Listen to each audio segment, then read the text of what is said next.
오늘 청년부가 체육대회가 있어서 청년들 작년 예배 참석을 했어요. 우리 청년들도 앞으로 청년부 예배에만 참석하지 마시고요. 가능하면 작년 예배 참석을 했으면 좋겠어요. 오늘 요한계시록 말씀을 청년들 중에 처음 듣는 분들도 있는 줄 아는데 잘 경청했으면 좋겠습니다. 여러분, 요한계시록 2장과 3장에 보면 소아시아 7교회에 주신 주님의 예언적 메시지가 나옵니다.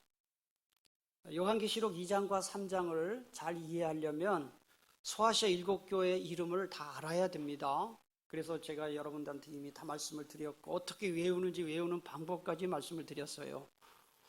외우셨는지 모르겠어요.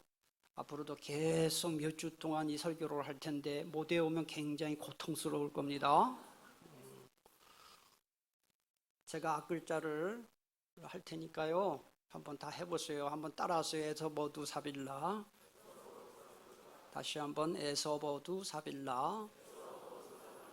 자, 서, 버, 두, 사, 빌, 라. 감사합니다. 잘 외우셨어요. 오늘은 지난 주일에 이어서 두 번째 교회인 서머나 교회에 대해서 계속 살펴보겠습니다. 잠깐 복습을 하겠습니다. 이 서머나라는 지역의 원래 정확한 이름은 스미르나이고요. 현재 터키의 이즈미르라는 곳입니다. 제가 말씀드렸죠. 앞으로 터키 여행 가시면 이즈미르를 꼭 가보시라고요. 이스탄불만 가지 마시고 앙카라만 가지 마시고. 그 이즈미르가 서머나 지역이에요. 근데 이즈미르라는 말의 뜻이 뭐라고 제가 했는지 기억나시는지 모르겠어요.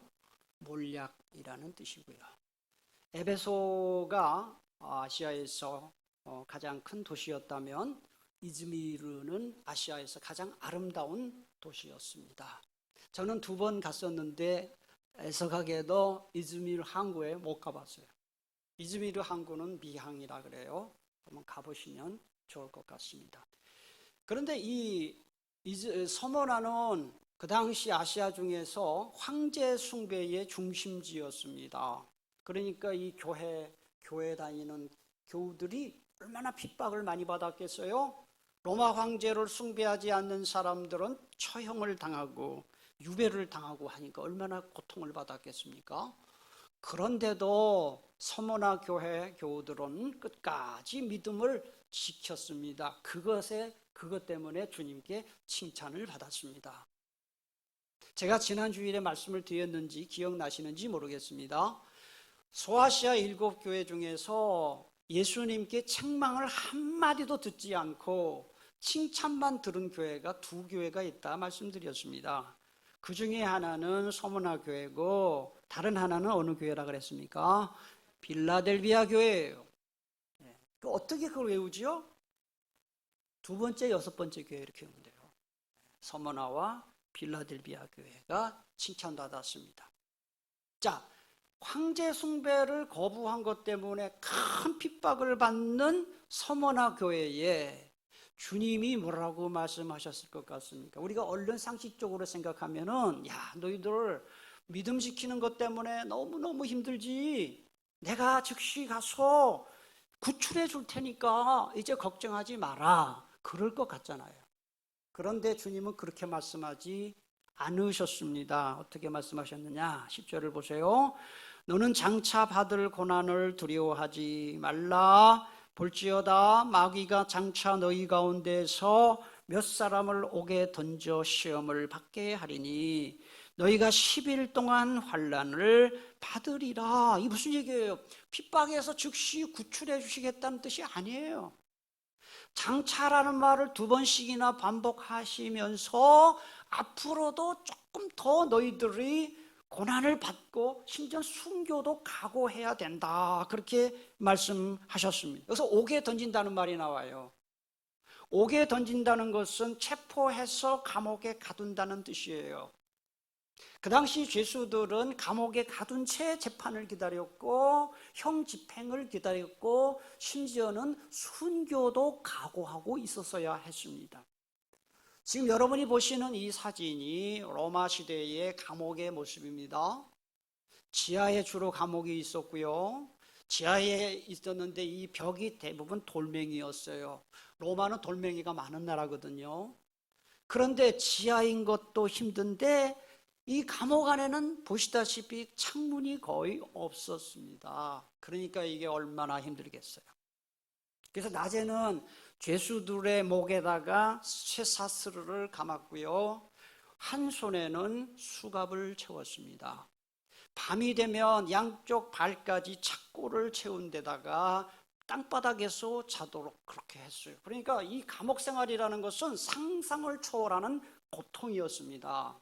그런 처참한 감옥 생활이 10일 동안 10절 중간에 보니까 너희가 10일 동안 환난을 받으리라 그랬습니다. 여기에서 이 10일이라는 것은 정확하게 열흘을 가리키는 것이 아니라 이거는 상징적인 숫자입니다. 짧은 기간을 상징하는 것이죠. 그러니까 서문화 교회 교우들이 앞으로도 당분간 핍박받고 순교도 할 수 있겠지만 그 기간이 길지는 않을 것이다 라는 뜻이에요. 여기서 이 열흘이라는 개념은 다니엘서에서 나온 겁니다. 다니엘서가 배경입니다. 여러분 구약 성경 다니엘서를 가리켜서 구약의 계시록이라는 별명이 붙어 있습니다. 그 별명대로 다니엘서와 요한계시록은 깊은 연관이 있습니다. 그래서 요한계시록을 잘 이해하려면 다니엘서의 내용을 알아야 됩니다. 그게 배경이기 때문에 그렇습니다. 그럼 이 열흘이라는 말이 어디에서 나왔느냐? 여러분 교회 학교 다니신 분들은 다 아실 거예요. 다니엘과 세 친구 이야기 많이 들었을 겁니다. 다니엘과 하나냐와 미사엘과 아사랴라는 세 친구가 있었지요. 사드락, 메삭, 아벳느고로 기억하시는 분도 계시는데 사드락과 메삭과 아벳느고는요 바벨론식 이름이에요. 그 이름 기억하면 안 돼요. 그거 기분 나쁜 이름이에요. 그거요. 예. 원래 이름은 하나냐와 미사엘과 아사랴인데 일제시대 때 우리나라 창시개명한 것처럼 바벨론 사람들이 그 사람들의 이름을 다니엘은 벨드사살이라고 바꾸고 하나냐와 미사엘, 아사랴를 세드락과 메삭과 아벳느고로 바꿔버린 거예요. 그러니까 다니엘과 하나냐와 미사엘과 아사랴는 유다의 왕족과 귀족 출신들인데요. 신바벨론의 느부갓네살, 성경에 보면 느부갓네살 왕이라고 나옵니다. 근데 세계 역사책에 보면은 네부카드네자르라고 돼 있어요. 제가 늘 말씀드리죠. 성경은 소설책 아니에요. 역사에 있었던 사실을 기록한 거예요. 더군다나 요한계시록은 다 역사에 나오는 이야기들이에요. 다니엘서 마찬가지죠. 느부갓네살, 네부카드네자르 2세가 유다를 침공한 첫 번째 침공한 것이 주전 605년입니다. 그때 포로를 끌고 갔는데 그때 끌려간 사람들이 다니엘과 세 친구들이에요. 이 느부갓네살 왕은요 융화 정책을 펼쳐서 포로로 끌려온 사람들 중에서 흠이 없고 똑똑하고 젊은 청년들을 선발을 했습니다. 그 중에 사드락과 세 친구가 선발이 됐습니다. 왕궁으로 데리고 가요. 그래서 왕궁에서 3년 동안 언어를 익히고 바벨론의 학문을 익히게 했어요. 그리고 나서 충성스런 느부갓네살 왕의 고급 관리로 채용을 하는 이런 정책을 펼친 것이죠. 그런데 그 훈련 받는 기간 어떤 법이 있었느냐? 느부갓네살 왕이 주는 음식을 먹어야 했어요. 그러나 이 사드락 다니엘과 세 친구가 그 음식을 거절을 했어요. 아니 여러분 다른 사람도 아니고 왕이 주는 음식이면 진수성찬 아니겠습니까? 그리고 아무나 먹을 수 있는 음식이 아니라 특별한 사람만 먹을 수 있는 그 특권과 영광인데 왜 다니엘과 세 친구가 그것을 거절했을까요? 이유가 있어요. 그 음식은 우상 숭배에 사용된 제물이에요. 그리고 느부갓네살 자신을 왕으로 경배하도록 했기 때문에 제물로 사용된 음식이에요. 그러니까 율법 규정에 보면 우상 숭배한 제물은 먹지 말라고 돼 있거든요. 거절하는 거예요. 근데 여러분 어떻게 되겠어요? 그러면 이 사람들을 관리하는 그 궁중 대신이 목이 날아갈 위험에 처해 있잖아요. 그러니까 다니엘과 세 친구가 제안을 한 겁니다. 그 내용이 다니엘서 1장 12절부터 15절에 나오는데 이 내용 가운데 열흘이라는 기간이 나오는 거예요. 제가 읽겠습니다. 청하오니 당신의 종들을 며칠 동안입니까?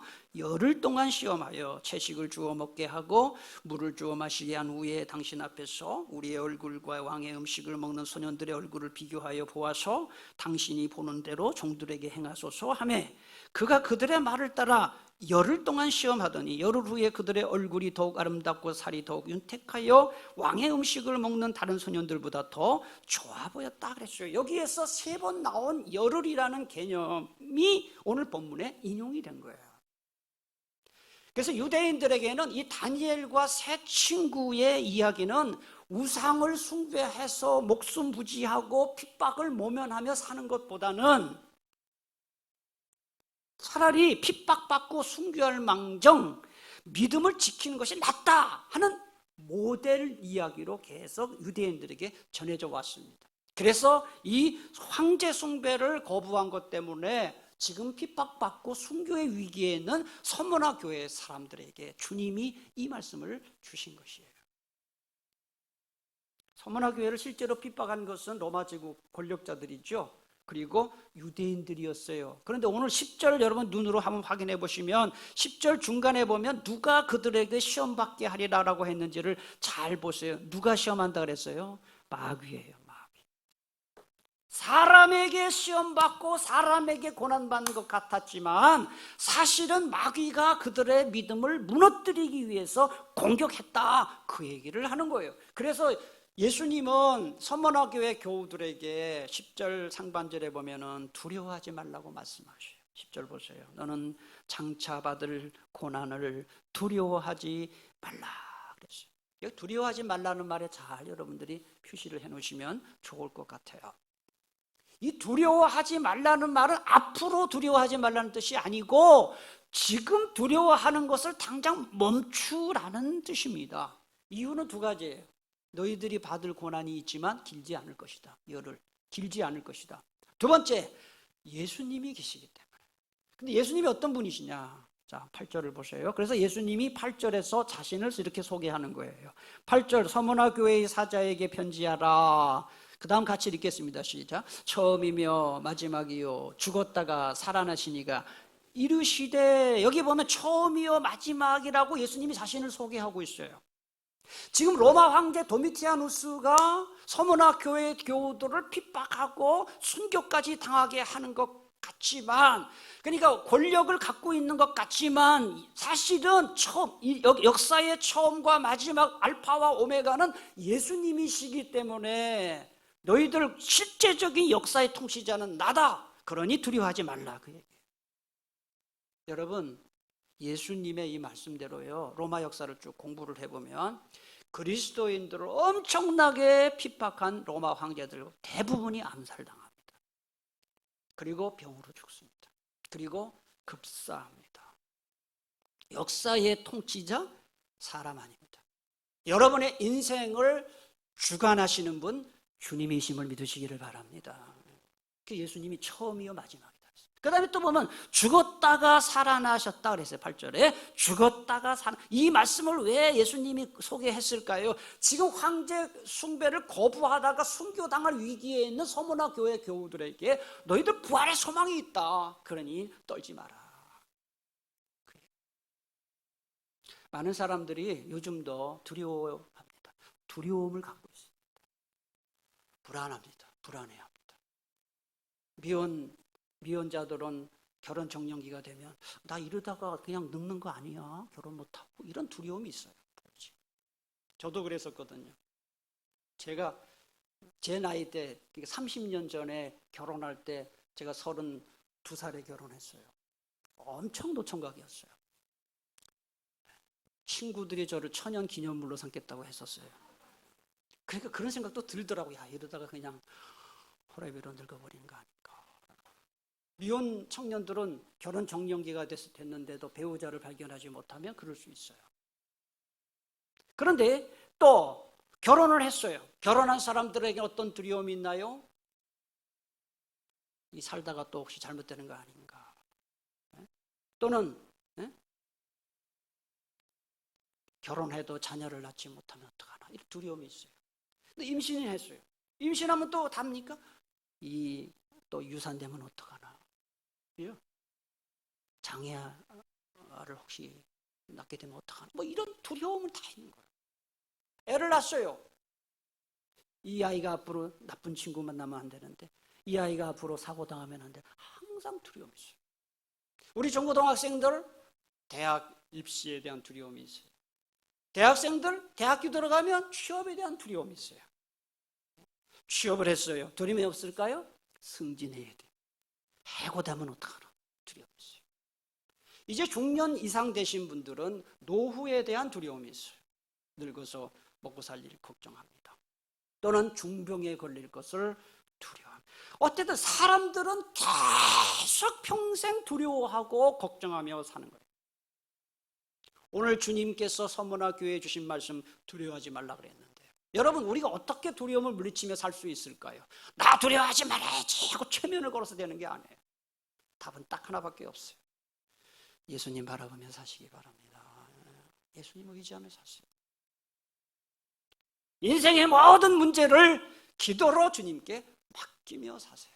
마태복음 11장 28절은 말씀합니다. 수고하고 무거운 짐진 자들아 다 내게로 오라. 같이 읽겠습니다. 내가 너희를, 아멘이십니까?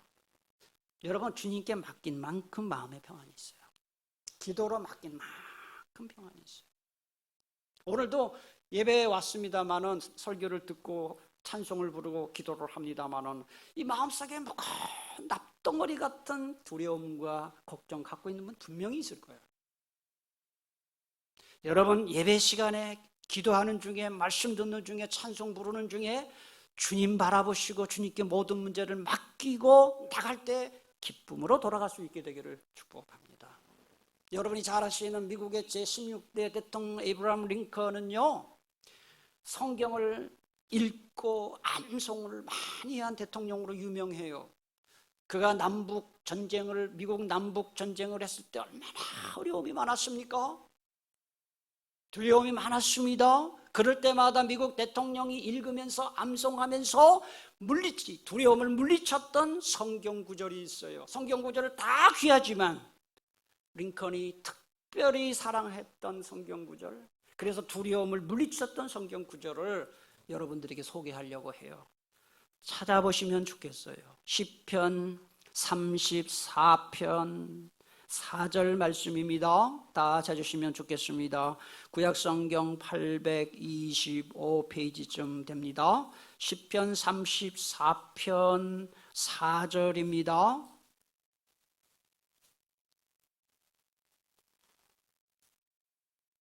다 같이 봉독합니다. 내가 여호와께 간구하매 내게 응답하시고 내 모든 두려움에서 나를 건지셨도다. 아멘이십니까? 링컨이 애용했던 구절을 써놓으면 좋겠지요. 내가 여호와께 간구하매, 간절히 구하매, 기도하매 내게 응답하시고 내 모든 두려움이에요. 모든 두려움에서 나를 건지셨다. 이것이 여러분의 간증이 될 수 있기를 축복합니다. 여러분, 살다 보면 참 두렵고 걱정되고 이런 일 많아요. 그럴 때 저도 많아요. 저도 어떻게 해야 되나, 어떻게 해야 되나. 그럴 때 눈을 감고 기도하면 거짓말처럼 그 불안하고 두려운 마음이 물러가는 것을 참 자주 경험해요. 시편 34편 4절, 이번 한 주간 여러분이 붙들고 내가 하나님께 기도했더니 모든 두려움, 모든 염려가 물러갔다 간증하는 다음 주일이 될 수 있기를 축복합니다. 자, 10절 하반절 보겠습니다. 10절 끝부분입니다. 내가 죽도록 같이 읽겠습니다. 내가 죽도록 충성하라. 그리하면 내가 생명의 관을 내게. 이거 유명한 구절이에요. 여러분 다 아시는 구절이죠. 근데 이 구절은 굉장히 오해가 많아요. 내가 죽도록 충성하라, 이 말씀은 뼈 빠지게 교회 봉사하라 이런 뜻 아니에요. 집안이 거덜날 정도로 교회 헌금 교회 갖다 바쳐라 이런 뜻도 아니에요. 이 뜻이 굉장히 오해가 되어 있어요. 한국 교회 안에서 막 헌신해라 이런 뜻으로 이게 오해가 되고 있는데, 이게 그런 뜻은 아닙니다. 내가 죽도록 충성하라, 이런 어떤 어려운 상황 가운데서도 신앙을 변절하지 말고 믿음을 지켜라는 뜻이에요. 이 원래 뜻이 그거예요. 믿음을 끝까지 지켜라 이런 뜻이에요. 여러분들은 지금 나는 죽을 때까지 나 예수 믿을 거야, 다 그렇게 생각하시죠? 아마 그렇게 생각하실 거예요. 근데 그거 쉽지 않아요. 제가 부목사 때 교구 맡아서 한 250명 장년 교인을 맡아서 부목사 생활을 했었습니다. 3년 반 교구 목회를 했는데요, 그 중에 권사님 한 분이요 그렇게 열심히 분이 계셨어요.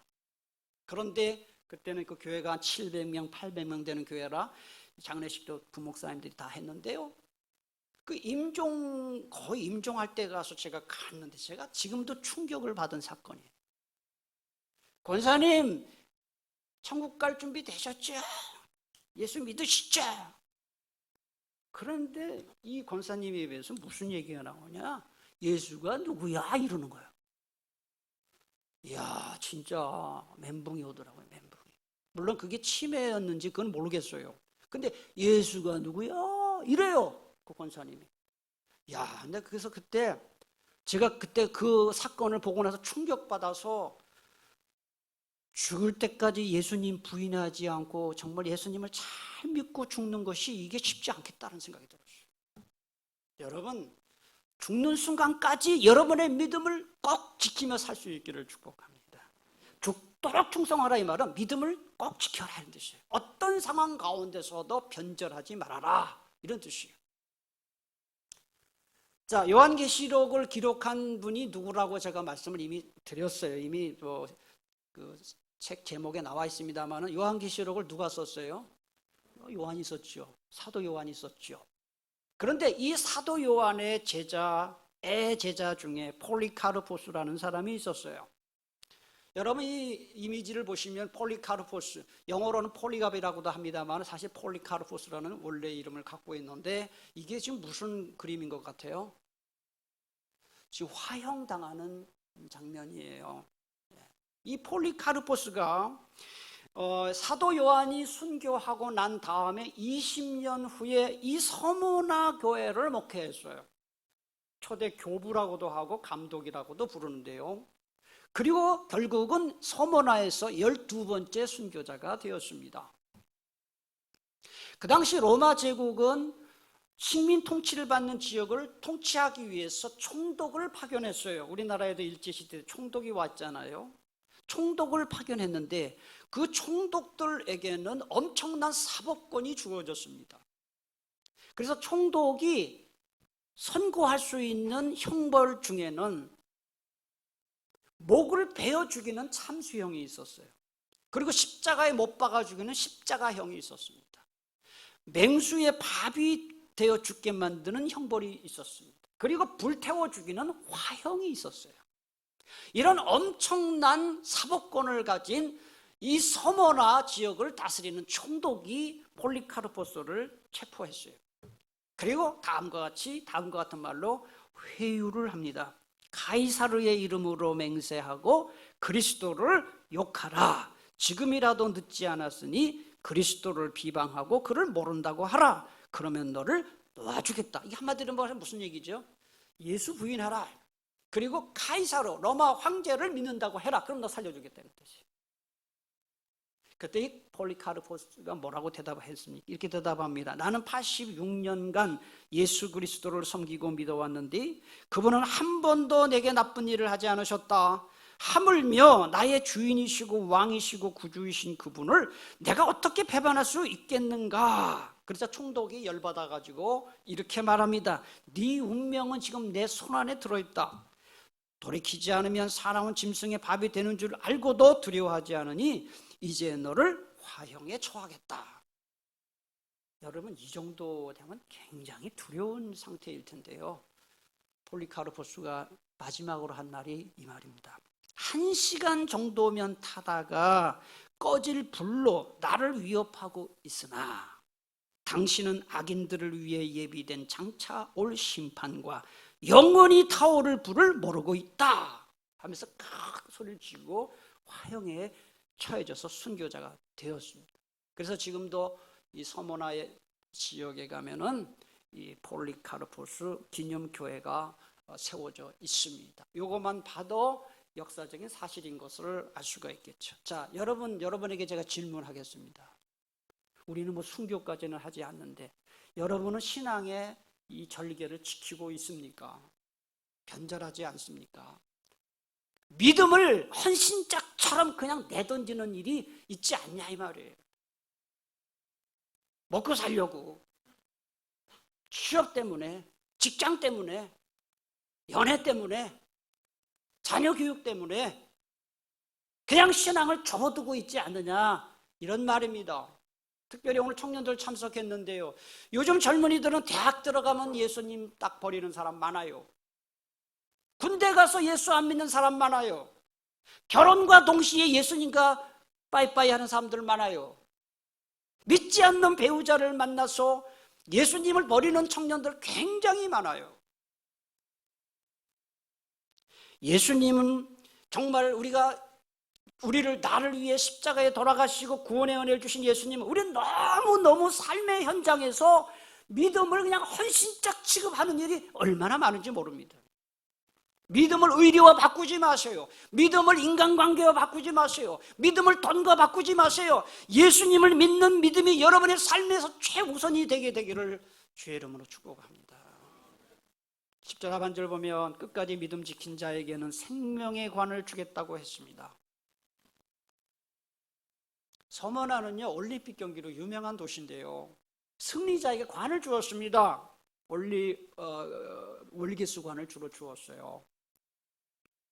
그래서 그 관을 굉장히 영광스럽게 생각했는데, 이 관이라는 말이 그리스어로 스테파노스입니다. 니케, 승리의 여신 니케가 주는 것으로 생각하면서 굉장히 명예스럽게 생각했습니다. 여러분, 스테파노스입니다. 이 스테파노스라는 말하면 떠오르는 인물이 있어야 되는데요, 초대교회 안수 집사 중에 한 사람이고 순교자인 스테반이 바로 이 이름이에요. 스테파노스, 혈관이라는 뜻입니다. 운동 경기에서 승리한 사람도 이처럼 모든 사람에게 존귀와 영광을 받는 관을 받는다면 하물며 믿음을 끝까지 지킨 우리들에게 주님이 좋은 것으로 주시지 않겠습니까? 고린도 후서 4장 17절 우리 한번 다 같이 봉독하겠습니다. 시작. 우리가 잠시 받는 가벼운 고난은 그 무엇과도 비교될 수 없는 크고 엄청난 영원한 영광을 우리에게 가져다 줄 것입니다. 아멘. 여러분 혹시 요즘 직장에서 또 인간관계에서 예수 믿는 것 때문에 요만한 어떤 불이익 당하는 거 있나요? 제가 지금까지 신앙생활 하면서 느끼는 점이 있어요. 내가 주님을 위해서 하나를 헌신하고 희생하면 주님은 열로 갚아주시더라고요. 우리가 하는 모든 것을 지켜보시는 주님께서 주님을 위해, 교회를 위해, 믿음을 위해 희생하고 헌신하는 것 주님이 맘대로 갚아주시는 줄 믿으시기를 바랍니다. 마지막으로 11절 끝부분 한번 보겠습니다. 11절 끝부분, 이기는 자는 같이 봉독합니다. 이기는 자는 둘째 사망의 해를 받지 아니하리라. 여기서 이기는 자가 어떤 자입니까? 큰 핍박 중에도 끝까지 변절하지 않고 믿음 지킨 자를 말하는 거예요. 믿음을 끝까지 지킨 사람에게는 뭘 주겠다 그랬죠? 어떻게 된다 그랬죠? 둘째 사망의 해를 받지 않는다. 이 둘째 사망이 뭐예요 도대체? 여러분, 둘째 사망이 있다는 얘기는 또 무슨 사망이 있다는 거예요? 첫째 사망이 있다. 첫째 사망이 무엇입니까? 첫째 사망은 육체와 영혼이 분리되는 우리 육신의 죽음을 말하는 거예요. 그게 첫째 사망이에요. 누구나 경험하는 거예요. 예수 믿는 사람도 첫째 사망은 다 경험을 하는 것입니다. 그럼 둘째 사망은 뭡니까? 둘째 사망은 육체와 영혼이 하나님에게서 영원히 분리되어서 지옥 형벌에 처해지는 것을 가리켜서 둘째 사망이다, 그렇게 말해요. 요한계시록 20장 6절, 14절, 15절 한번 보세요. 여기 둘째 사망이 여러 번 나와요. 이 첫째 부활에 참여하는 자들은 복이 있고 거룩하도다. 둘째 사망이 그들을 다스리는 권세가 없고 도리어 그들이 하나님과 그리스도의 제사장이 되어 천년 동안 그리스도와 더불어 왕노릇하리라. 여기 천년 왕국 이야기가 나와요. 앞으로 배울 거예요. 천년 왕국 이야기, 이 이단자들이 많이 얘기하는 거예요. 특히 신천지인가 거기서 이 천년 왕국 얘기 많이 하는데요. 사망과 음부도 불못에 던져지니 이것은 둘째 사망. 여기 답이 나와요. 둘째 사망 곧 뭐라 그랬어요? 지옥 불못을 말하는 거예요. 지옥 형벌. 둘째 사망 즉 지옥 형벌. 누구든지 생명책에 기록되지 못한 자는 불못에 던져지더라. 이 사망의 해를 받지 않겠다고 주님이 말씀하신 것인데요. 자, 여러분 잘 보세요. 그리스도인들은 두 번 태어나서 한 번 죽어요. 이게 도대체 무슨 말인가? 자, 보세요. 엄마 뱃속에서 태어나는 첫째 출생, 육체 출생이죠. 육체적 출생. 그 다음에 죽었던 영혼이 예수 믿고 구원받아서 살아나는 영적 출생. 두 번 태어나는 거예요. 그리고 한 번 죽습니다. 육체가 죽습니다.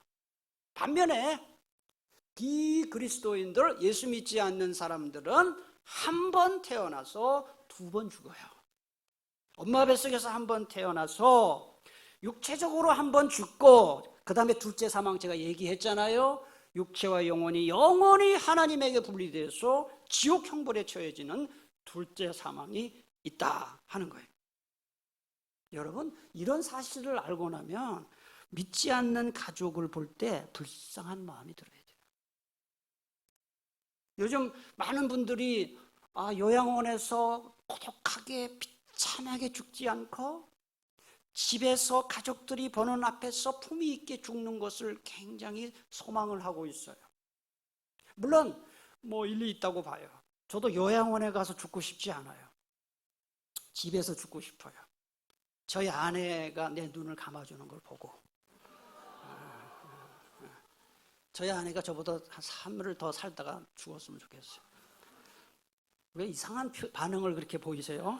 남자가 먼저 죽어야지 여자가 먼저 죽으면 안 돼요. 말이 좀 이상하네요. 그 요양원에서 죽지 않고 집에서 죽었으면 좋겠다. 그 충분히 이해가는 이야기인데요. 그러나 한번 생각해 보세요. 죽는 건 죽는 거예요. 우리가 정말 두려워해야 할 것은 육체적인 죽음, 첫째 사망이 아니라 영원한 지옥 형벌에 들어간 둘째 사망을 두려워해야 돼요. 이야기 하나 하고 말씀 맺겠습니다. 1994년 성수대교 붕괴 사고가 났죠.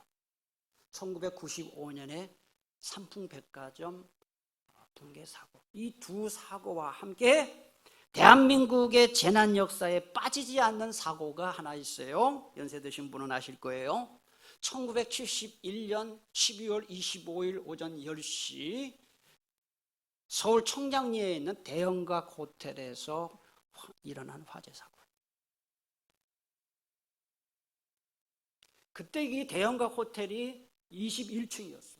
지금은 그 별거 아니지만은 엄청난 고층 빌딩이었어요. 그때는요. 그런데 여기에 화재가 나서 몇 명이 죽었는지 아세요? 163명이 죽었어요. 그런데 불에 타 죽은 사람은 10명이 안 돼요. 나머지 150명은 왜 죽었냐 하는 거죠. 이 그림에 힌트가 있어요. 여러분, 그 당시에는 소방서에서 고가사다리 차가 제일 높은 사다리가 8층까지 밖에 못 올라갔어요. 21층에. 그래서 사람들이 화재가 나니까 10시니까 다 깨 있었죠. 불난 거 알고 막 난리가 난 겁니다. 그러니까 다 막 올라갔죠. 막 위층으로, 옥상으로 올라가려고 올라갔는데 옥상 문을 여는 비상구 문이 딱 잠겨져 있었어요. 탈출을 할 수가 없었던 거예요. 그리고 이 미군 헬리콥터가 떴지만 그 주차할 수가 없어요. 주차장이 없었어요. 착륙할 수 있는 주차장이 없었어요. 그러니까 결국 사람들이 견디지 못해서 결국 마지막으로 택한 방법이 맨 오른쪽 사진입니다. 지금 뭐 하는 겁니까? 뛰어내린 겁니다. 그게 다 죽었어요. 여러분, 제가 이 대형가 호텔 사고가 갑자기 왜 생각이 났냐? 큰 재난이 발생했을 때요, 탈출구가 없으면 인간이 얼마나 불행해지는지를 제가 생각한 거예요. 탈출구 있으면 괜찮죠. 탈출구가 없을 때 인간은 굉장히 불행해지고 비참해진다. 그런데 인간이 경험할 수 있는 고통 중에 최악의 고통이 바로 지옥 형벌이에요. 차라리 의식이 없으면 괜찮아요. 멀쩡한 정신이. 그것도 잠깐 고통받는다 그러면 괜찮아. 영원토록 그 고통을 받는다. 이 말 들으면서 이거 목사님 쌩쿠라 까고 있네, 뭐 그런 분이 있을 거예요. 가봐야 알지 무슨 지옥이 있어. 한번 그렇게 믿어보세요. 어떻게 되나. 여러분, 천국과 지옥이 없다는 걸 증명하는 게 더 어려워요. 그리고 제가 늘 이야기합니다. 천국과 지옥이 어디 있어? 그거 굉장히 무리한 얘기입니다. 가보지 않고 어떻게 그렇게 해요? 가보지 않은 곳은 있을 수도 있다라고 얘기해야 돼요. 성경은 계속 말합니다. 여러분, 성경에 천국 이야기가 많이 나올 것 같아요? 지옥 이야기가 많이 나올 것 같아요? 지옥 이야기가 훨씬 많이 나와요.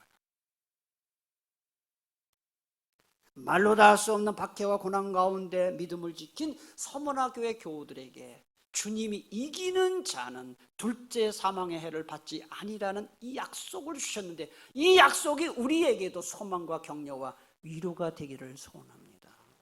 아무리 힘들고 어려운 상황에 처할지라도 끝까지 믿음 지키는 우리 모두가 될 수 있기를 축복합니다. 기도하겠습니다. 오늘 주신 말씀 붙들고 기도하겠습니다.